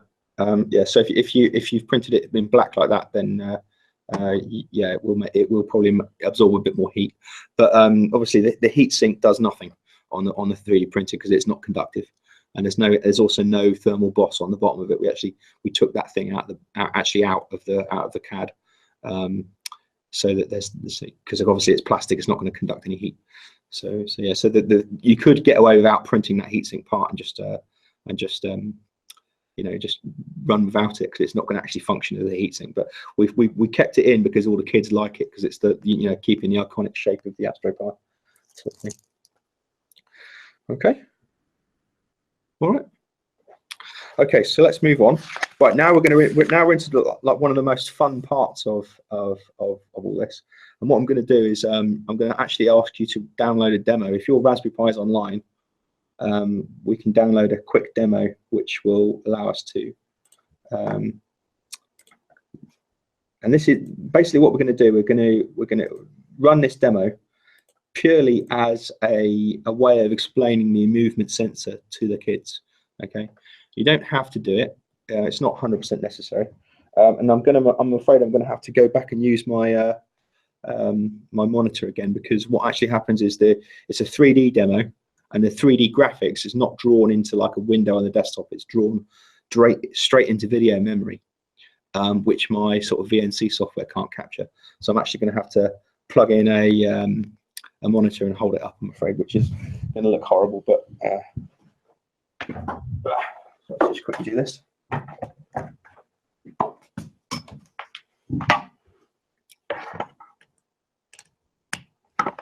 Okay, so hopefully we see something on there. Okay. So now to download it, if we go back to the screencast,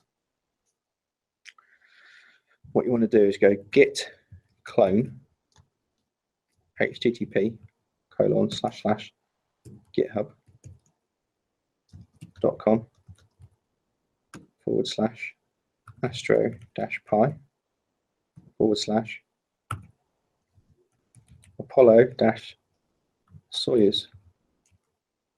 Guess what? SOYUZ. Okay.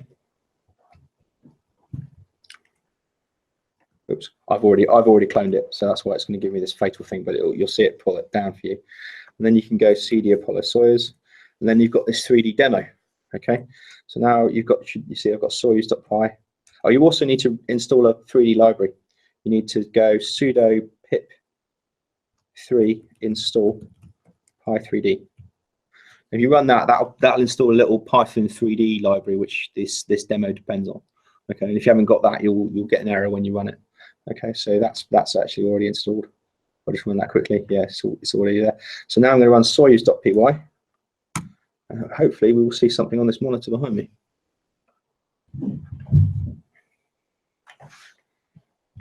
Can you all see that? Let's just move that there. There you go. Can you all see that? It's a spaceship. Okay. Now what you do, you run this on your Raspberry Pis at school, and the kids will all see this. Okay. And then what you do is you just pick up the Raspberry Pi, and the Raspberry Pi is now sensing my movement. Okay. You can see it all moving, and I'm. So you can do all these different ways of moving. So there's three principal flight axes which you need to tell them about. Okay. Pitch, roll, and yaw. Okay, and I'm sure most of you know what those are, but the best way to do it, pitch is this axis. So if you look at the Raspberry Pi, when you pitch it up like that, the SD card is like the booster rocket on this thing. So when I turn, that's the pitch axis going up and down like that. Now yaw is like steering a car. Okay, so that's if I do it that's yaw. Okay, and then roll is like barrel rolling a jet. You see that? That's doing a roll operation. See you can see the solar panels on this Soyuz module moving there. Okay, and then you press escape to get out of that. Okay, so that's a really nice little demo just to do that. I mean, that's just the only purpose of that. You don't need to get them to understand the code of it or anything. You just need to get them to understand what the sensor does. Okay, and that's a nice little demo that you can just download and run, and then they can see what it actually cognate in their minds what the actual idea of actual spatial orientation is. Okay, so let's just do a bit of code which plays with it. So let's I'm going to go back into the browser and just point you guys at the right part of the API for this. So what you want to do is, it's a bit further down. So python-hosted.org/sense-hat/API again. And then you can come down here, and then there is this whole section about the IMU. Environmental sensors, done all that. IMU sensor. So IMU stands for inertial measurement unit. Okay, now every spacecraft since before Apollo has had these things on them. Okay, now the Apollo one is probably about this big. It's massive. Okay, and probably about 1 million times more accurate than this one. Now our IMU is a tiny little chip which is about 5 by 5 mil. Okay, so it's not amazingly accurate, but obviously we chose that chip because obviously the whole point of Raspberry Pi hardware is to make it all cheap and cost effective. Okay, so we couldn't, you know, have like a £1 million IMU like they have on satellites and spaceships these days. But it is the same thing, and you could technically fly like a small satellite or a CubeSat using that sensor. Okay, so let's go and do some programming here. Now, one of the things that you've got an orientation function which you can use, and it will give you it will actually give you it will give you the pitch roll and yaw angles. So let's go back to Python 3. I'm going to go File, New File, and then I'm going to have to type in my code again. Okay, so from SenseHat,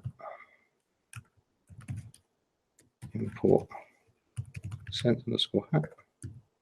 Oops, SenseHat. Sense equals SenseHat. Sorry about this, folks. Sense.low light equals true. You don't need to use this. That's just for the demo. And then we're going to go. I'm going to go sense. Actually, let's just do one. Just do it once first. Sense.print sense.orientation. Okay, let's just run that once, and you'll see what we get. We get these like orient as a saving. Right, let's run that.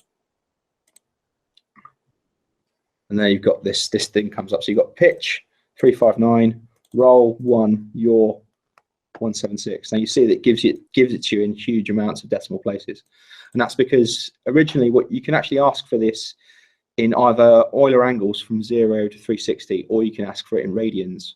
Okay, so if I want to, I can go orientation underscore radians. If you're kind of like mathematically minded and rather work in radians, you can. So I just run that again. You see there we've got the radians of it. Okay. Now I'm going to prefer to work in normal angles, like compass angles. So I'm going to just keep sense.orientation. Now what we want to do is try and trim these down so that they look a little bit more sensible. Now this is actually what we call a dictionary object in Python. And if someone that hasn't actually ever used the dictionary option, basically it's named pairs of data. So this one's called pitch, and the data for it is after the colon. You've got 359, and then you've got a comma, which is the next piece of data in there. It's called roll, colon, and then the number, and the same for yaw. Okay. Now to access them, what we should do is do something like this. You can go O equals sense.orientation, and then you can go, well, let's do P for pitch equals O, and then you open brackets, and then you type in the key, which is pitch, and that will copy what's inside this data structure, that number, into P. Okay, and I can go print P, and that should just print the pitch. Okay, oops, run the code from here. There you go. All right, so let's do that, and then what you can do is, you want to clean it up a bit, you can go round, comma, say, and then after the comma it's the number of decimal places. So if I go round 2, that will round it to do 2 decimal places. Okay, that's a little bit easier to look at and read. So why don't we do that? Let's do, I'll actually put the round as I'm grabbing it out of the array, out of the dictionary. And I'm going to go roll equals round. Let's see. So round is a built-in function of Python.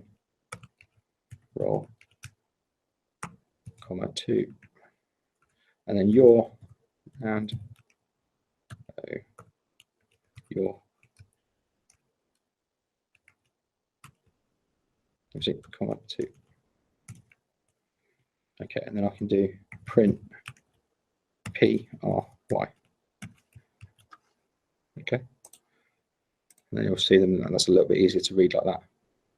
Okay, so now all I'm going to do is going to put all that in a while loop, while true, and then go in here, settle that. All right. So now that will just continually run those 5 lines. All right. Run like that. And now you can see, now keep it on the screencast, but what I'm going to do is I'm going to start moving pitch up. You can see the middle numbers increasing. Okay. I'll move that back down. And then if I do roll, that's the middle, that's the, sorry, the one I was doing, for, this is now the middle number. The first one was pitch. And then your is that end number. If I turn that around, you see that. So you can see it's actually very sensitive, and I'm kind of ragging the CPU by doing it like this without putting any delays in there, but that's fine to do that. And you can see how quickly the actual sensor changes value. Okay. Now what you can do with that, you can do all kinds of things with that. You can actually, if you really want to characterize what it looks like on the ISS, it drifts a lot on the ISS because the ISS is moving around the Earth and going through different sort of types of magnetic field. And the way it works is there's 3 sensors that are actually contributing to this measurement. Okay, you've got the accelerometer, a gyroscope, and a magnetometer. Okay, and they all combine the readings for them using something called a Kelman filter to produce these measurements. And what you find is on the ISS, the magnetic field is changing quite a lot, and also there's pretty much nothing on the accelerometer because they're in free fall, so you just get a bit of noise out of the accelerometer. And the only sensor that really sort of works very well in space is the gyroscope. Nothing really affects the gyroscope, so that's the one that works the best on the ISS. So go and have a look at those CSV files, and you'll see what these numbers are doing. And you can look at them as they go around the Earth, if you see what I mean. So as they change. What you can do, there's an extra function. If I go to the API reference, the first thing is this set IMU config. What you can do is, if you want to, you can actually turn off whether these things contribute to the orientation measurement. So you could do something like, if say you only want the gyroscope but you don't want the magnetometer or the accelerometer, you could go set IMU config false true false, like it is here, and that would then cause just the accelerometer to, sorry, just the gyro to be contributing to that function. Okay, and you can use any combination by using this set IMU config function. So let's just try that quickly. Just go back to here. So if I just configure it to start with, I'm going to go sense.set IMU config false true false. So this is now just looking at the gyro. Okay. And now you can see it's almost looks a little bit more stable because I'm not taking input from the magnetometer or the accelerometer. Okay. Now, have we got any questions about that before we move on? We have a question whether the magnetic sensor is sensitive enough to be able to measure the Earth's magnetic field while the Pi is in space.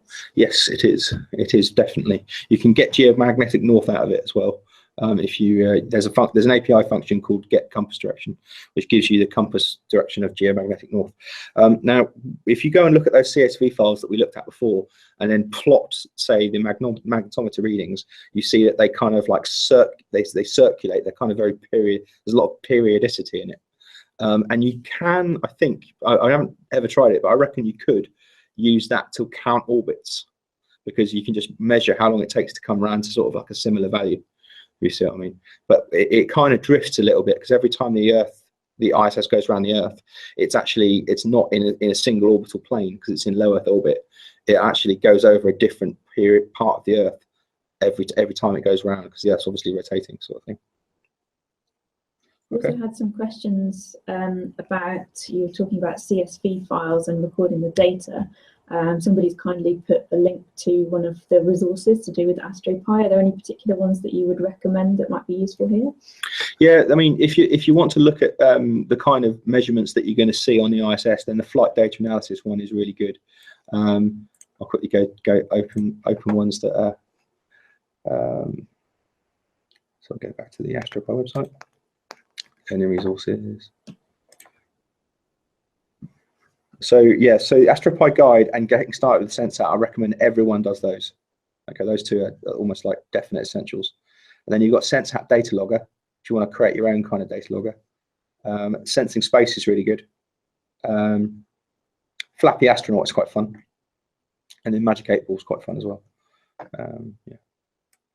So that's astro-pi.org/resources. Yeah, that's it. That's the page that's got this like menu of resources on there. There's also a link to the resource for the Astro Pi flight case as well.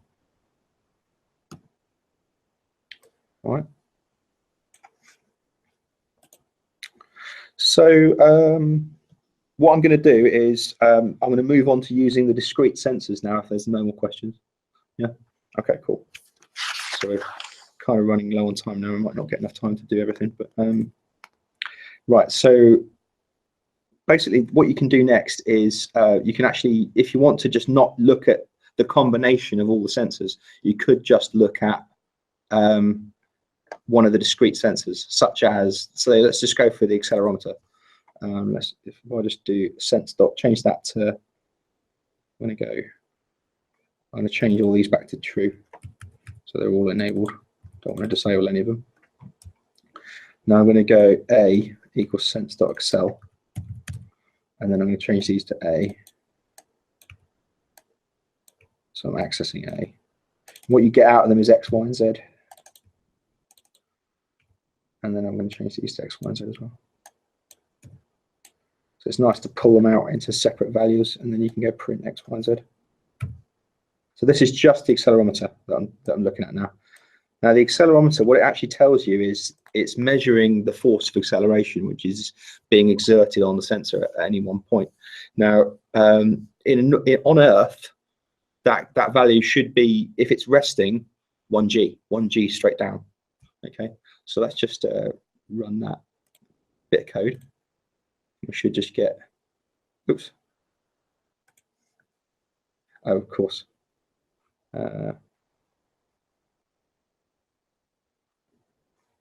What's that say? Key error X. Oh, it's Excel raw, sorry. That's what you have to do. Yeah, you use raw. If you go back to the API reference, you can you've got Excel, which gets it in angles, and then Excel raw, which gets you the get accelerometer raw. Then you've got an alternative of it, which is Excel raw, like that. Okay, so then that will give you the X, Y, Z orientation. So there you go. So you see, like at the moment, the Z axis, which is the one that goes straight down through the middle of the Raspberry Pi, is showing about 1G. Okay. Now if I then go up to that, hold it up like that, then you can see that the 1G is moved over to the Y axis, so the X axis. And then if I move it like that, then you get minus 1G. And then if I hold it, say like that, that goes back to the Z axis then. And if I turn it upside down, I get minus 1G on the Z axis. And then, so what you can do, you can almost use this as a shake control. You know, for example, if I just do this, you can see I've got like some numbers. What I'll try and do is shake it and then hit Control C, so you see the numbers. So there you look, I've got it up to 2.6 Gs there, or minus 5.4 Gs at one point, just by doing a little shake with my hands. You know what I mean? Just like a little shake like that. So you could, one of the previous Astro Pi winners built this functionality into their MP3 player, so that you'd actually twist it like that to change tracks. So Tim Peake was actually up there sort of going, instead of actually pressing the buttons, he was going like next track, like that, which he thought was really funny. So you can use that almost as an element of input, but obviously with this particular mission, we've got quite a lot of restrictions on crew time. So any kind of crew input that you want to do, isn't going to be possible. But I just wanted to show you that so that you know that the that sensors that's how you access like the raw values of each sensor. And the API has got some descriptions about how to do that for the accelerometer, the gyroscope. There's a raw gyroscope which gives it to you in radians per second, and also the magnetometer, which the compass raw, which gives it to you in nanoteslas. Okay,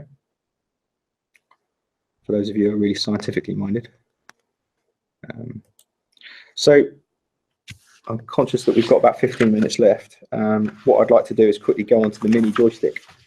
Okay, so the joystick down here is basically got it's mapped to the cursor keys on your keyboard. So you've got up, down, left, right, and then the middle click.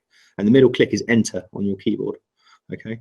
Now the SenseHat does actually have some built-in functions to let you access the joystick. Okay. So one of the first things we can do is, let's just do a brand new file. Actually, let's just open one of my previous ones so I can copy it. Recent files. Let's do hello. Let's grab those first files out of it.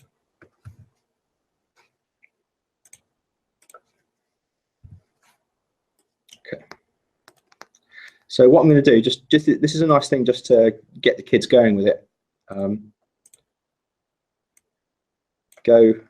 Just type in sense.wait for event like that, and that will, and then you can go print done afterwards. So what will happen is joy1. So just save that as joy1. So what will happen is that is one of the keyboard functions which will actually just basically make it pause on that line until something is pressed. Now, this isn't going to be, the joystick isn't actually going to be that useful to you for this round of Astro Pi, but hopefully in future rounds of Astro Pi we are going to get some crew time for the experiments. So, but this is quite a nice exercise for you to do with the kids as well. The API reference is all down the bottom here. Joystick's the last part of it. Okay, so you can come down here and find out what it all is. So what I'm going to do, just going to run that, and what should happen is it just sits there and does nothing. Oops. Oh, cool. I've typed in the wrong thing.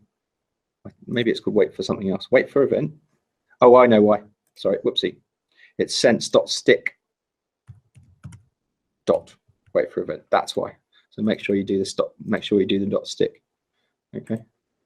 So now that should just wait for me. Now it's waiting for me to click the joystick. Okay. So I'm holding this up. I'm going to click it, and then done comes up.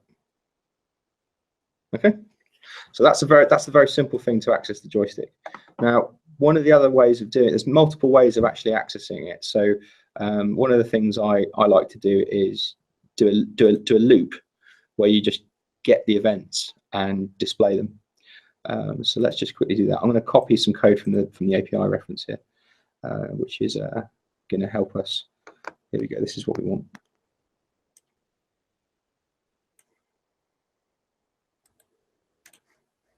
Just grab that bit of code there. So we've got a while true. And then actually what I'm going to do, I'm not even going to do that. I'm just going to print sense.event. So what happens is this thing returns a list. Okay, and then what we're doing is going for event in that list, iterate over all the events that have happened, and print the event. Okay. Now it's important to know that when you do this, there's actually multiple events that can occur every time you click a key. So whenever you press a key on a keyboard or whenever you press a key on the SenseHat, there's two events that happen. There's a key down event and a key released event. Okay, for everything. So if I just press up, go back to the screencast. I just press and release up. You see that happens. So you've got the timestamp of the event, you've got the direction and the action. So you've got pressed and released straight away. Okay. So if I press and hold, you'll see that I get these held events, and then I release it and you get the release event like that. Okay. So you see I've got a whole bunch of got pressed initially, loads of held events, and then a released event. Okay, and it's important to understand that that's how the key system works. Because you might just find, why am I getting 2 events when I press any direction? It's because it's giving you the press down action and the press release action, and that the differentiation between that is a really important thing, especially if they're going to try and program a game or something. Because, like, for example, whilst you're firing, you want to keep firing whilst it's held, and then released, you stop, sort of thing. Or, you know, so what we can do is there's a couple of other ways of accessing it as well. You can either do that, and, like, for example, if you wanted to only do something when the up key is pressed, you could go if event dot, now is it's action, if event dot action equals pressed, then you can go if event dot direction equals, oh, actually 2 equals there, sorry, for testing of equality, equals left, print left. Okay, so that's just basically me getting some code and only running this line here if the left key has been pressed. Okay, let's just run that. And what will happen now, I'm just going to shrink this window a little bit and move it up. I should only see something if I press left. So pressing all these other keys, there's left, left, left, left, left, left. Okay. So that's basically, in a nutshell, how you can access the event system. There is another way to do it based on functions as well, which is where you can create something called a callback. So define function called my left, open bracket, and then I'm just going to put that print left in there.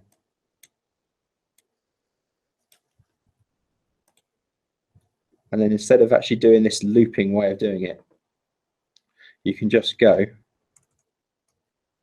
sense.stick dot direction left equals my left, and then it basically, every time the left key is pressed, it just runs whatever you've set this to. Okay, so if I just put while true time.sleep in there so that the program doesn't just exit, I can actually almost achieve the same thing as that. And sometimes you'll find that young people prefer to do it this way. So you've got the option. Okay, so then left, left, left, left, left. Okay. And you'll find that also now it's firing twice. If I press and release, so you get 2. So in here, you then probably, if you type in, I think you put event in there, you can then test the event type. You can then go if event dot action equals pressed colon, and then do print left. So that will only then give it to me when it's being pressed down. So let's just do that again. Yeah, so I only get 1 each time I click it now. All right. So, any questions about the joystick? So, can people use the joystick in this experiment with the Astro Pi? I'm afraid there's nothing to stop you putting it into your program, but the crew on the station won't ever press it because we haven't got actual allocated crew time for the experiments. You might be lucky and they're interested and they just press it and wiggle it, but there's no actual kind of allocated crew time to actually go and press buttons on individual experiments, because there's going to be about 75 codes that we run on the space station from all the different European countries, and obviously having crew time to go through all of those and use them and stuff like that is actually quite a large amount of crew time, which unfortunately Tamar doesn't have. So we're just doing our best with what we've got at the moment. Another question was about when you had the event logged from the joystick being pressed, there was a timestamp. Yes. What is the format for that timestamp? That is the Unix time. So basically that timestamp, let me just, instead of doing that, I'll just change this code to print event. So we get that back, so we get that up. run that again. No, we just right. So there you go. So you've got basically that is the number of seconds since 1970. Okay. There are a couple of ways you can convert that. If you just Google how to convert Unix time into normal time, you can. There's a number of ways you can do it, and there's probably a bit of code that you can just copy and paste into your program. But the only reason you'd ever want to look at the timestamp is if something's happened in the order in which your events are occurring is somehow getting messed up. So, for example, sometimes the released event comes in before the pressed event, which shouldn't ever happen because the pressed event has to happen first before a released event can happen. But if you're ever seeing a situation where the released event is occurring before the pressed event, you can then look at the timestamp to see if it did occur earlier in time than the other one. So all you're ever going to be looking at that, and the reason it's a numeric figure is so that you can just do less than and greater than on it. Okay. All right. Thank you. Yeah. All right. Any others? We've had a couple of questions about sounds, whether it's possible to play sounds or to connect speakers. Yeah, so this did happen in Tim's mission. What we did is we had a scientific sort of experiment competition for him, and then we had like an add-on competition where it was about actually making a crew care package for him. And what we did is we got the kids to program to make this thing into an MP3 player, and obviously it's got the the analog audio jack exposed. So technically, yes, they can plug in speakers, but we don't have the crew time for that for this mission. So hopefully, maybe for Alexander Gerst's mission, we'll be able to do it. And is there any way to run two separate programs simultaneously? So, for example, the question says a program that controls the screen and another that performs the experiment. You could do if you in your program Google the sub-process module. And what you could do is then have one program which runs, and then it runs two other programs simultaneously. So you'd actually have to have three programs that you submit, like the master one, and then the screen program and the experiment program. And what happens is the master program starts the experiment ones, and then if the master one closes, it kills the experiment ones. It kills the child ones. But there's a nice program called a nice module called sub-process that you can just import into your code, and then that will allow you to launch other programs as well. Okay. All right. So we're kind of running out of time, but what I want to do is just quickly go for building the Astro Pi flight unit. Now, if you guys are going to do this, this is actually one of the things I've found is that if you do this sort of early on, the actual act of making something really gets the kids engaged in classroom activities. And once they've built this, if I just show it to you on alongside the actual payload, okay, you can see they are basically the same size. Okay, they're pretty much identical. Obviously, this one doesn't look as nice because it's made out of, a PLA, and you can see that there's that kind of like stringy effect that you get with 3D printers. But I thoroughly encourage you to go off and build this because, and that's what this extra bag that you've got in your kit is for. This has got all the components and bits and pieces that you need to build up one of these. Okay, so. Now I'm going to just check to see if it's online, but I'm going to go back and go to YouTube. youtube.com/user/ESA/videos. Let's see if it's there. Yes, it's there. Excellent. Right, so if everyone goes to that URL, there's a video here called "How to Build a 3D Printed Astro Pi Flight Case," which you can watch, and it will give you the exact step-by-step guide for basically building up one of these. Okay, and I really encourage you all to go off and do it. And what it gives you is an exact replica of the flight unit, and you can use it to test all these issues and to test to see if your code would work correctly on a flight unit in space. And that's the value in having one of these. So you can actually get the kids to really test what it's going to look like when the crew see it and when it's actually running on one of these. And the main issue you've got to watch out for is that most of the time we've been using the Raspberry Pi in this orientation, okay? But in the flight unit, it's in that orientation, okay? So one of the things you must make sure you do in your code, we're kind of overrunning a bit, but that's fine. I don't have anywhere to be, and I think it's raining. So one of the things you need to do is in your code, make sure you do sense.set rotation 270. Okay, that will then make the LED matrix rotate to the right angle so that that is the bottom. Otherwise, what you'll find is that the messages scroll upwards. Okay, and the other thing you can do is also the joystick doesn't have any knowledge of when it's been rotated, and all the kids that have done Astro Pi in the past have always had to remap the keys so that they know. So for example, normally that's the orientation, so that's up, but if I turn it that way, up is still that way, which is now right. Okay, so what you can do, and this is if you go back to the screencast quickly, I've got a little example here which I made ages ago, which is called flight. And one of the things you can do is just remap the buttons. Now this is something that you did, and I've ripped your code off. Sorry about that. So what you do here is, for example, what you do is just you go flight up equals direction up. So all you do is you just basically rotate the sense hat through 90 degrees, and then basically give yourself these variables called flight up, flight down, flight direction, right? And what you do is you always must make sure you go from sense hat import star instead of just sense hat import sense hat like we have been doing. Always do from sense hat import star, and then you get these things like direction left, direction right. And then you can see here when I'm doing my loop, I go if event direction equals flight up, then print up. Okay, so if I just run that now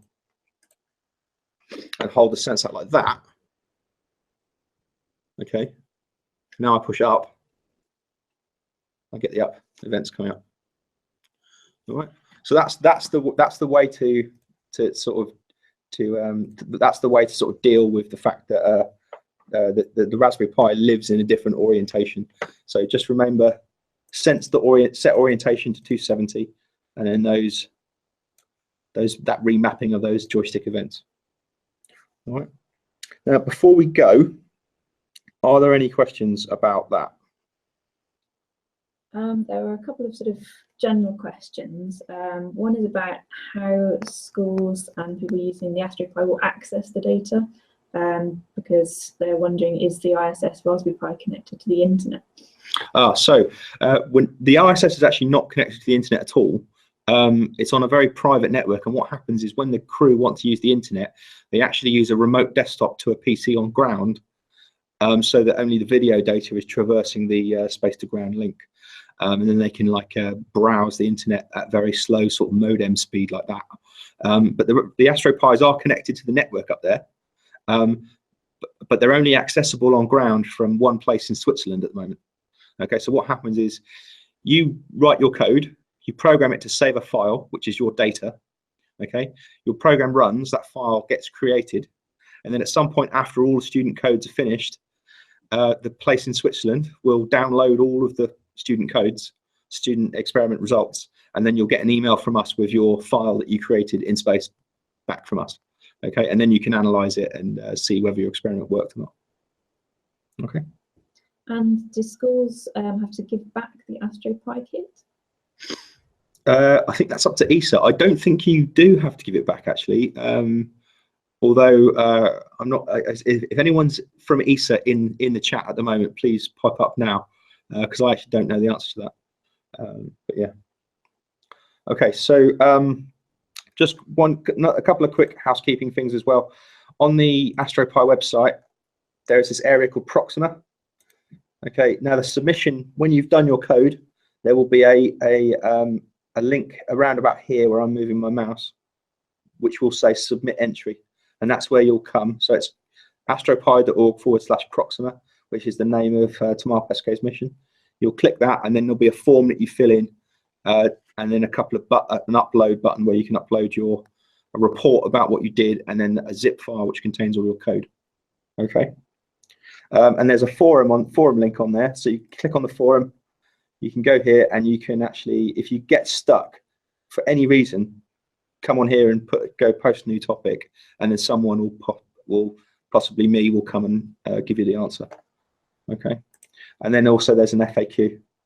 under Proxima as well. And if you've got any questions, this is actually quite a nice resource to look at. You can find pretty much the answers to all your questions are already on here. Okay. All right. Right. So any questions before we sign off?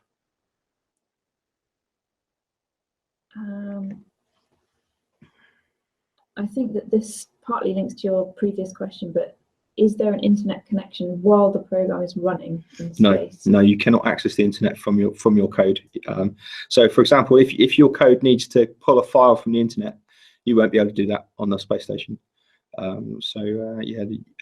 Actually, any kind of access to the network is banned. Actually, if you look in the FAQs, if you attempt to access the network in your code, the JSL is probably one of the most highest security networks in the world, around the world. Then your code would just be disqualified from the competition. So do not do any networking in your code. Okay, just write out a local file into the directory, the current directory that you're in. Okay. And finally, for people who might want to watch this webinar again afterwards, how will they be able to do that? Okay, so the replay of this webinar will be on the same link as you're on now. Okay, so we just click that same link that you've got in the email from ESA, or bookmark the URL that you've got now. That will be the URL for the replay once we press the stop button. And last question, I think, is there any possibility of the Raspberry Pi overheating if it's on for a long time working with the Sense Hat? Shouldn't be, no. Especially the one in space is actually a B+. So that's another consideration that you should. The one in space is a slightly older version of the Raspberry Pi than the ones you've got in your kit. So you've got the latest and greatest Raspberry Pi, which is the Pi 3. But the one in space is actually a B+, which is a bit slower and also produces less heat. So yeah, I'd be very surprised if anyone managed to make their Raspberry Pi overheat. I can't think of, unless you put like a 12-volt supply in it, I don't think it's going to overheat. Yeah. Okay. Right, any questions? I'll just give them another minute or so for questions. Are there any limitations people should consider for the B+?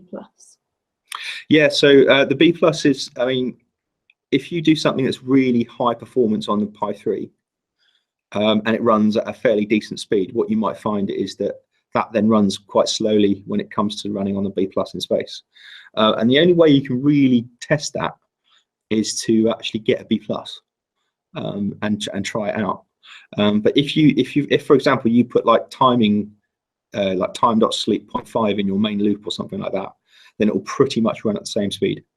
So just make sure that you've got some sleeps in your code to sort of like cushion it for when it goes on the B+ in space.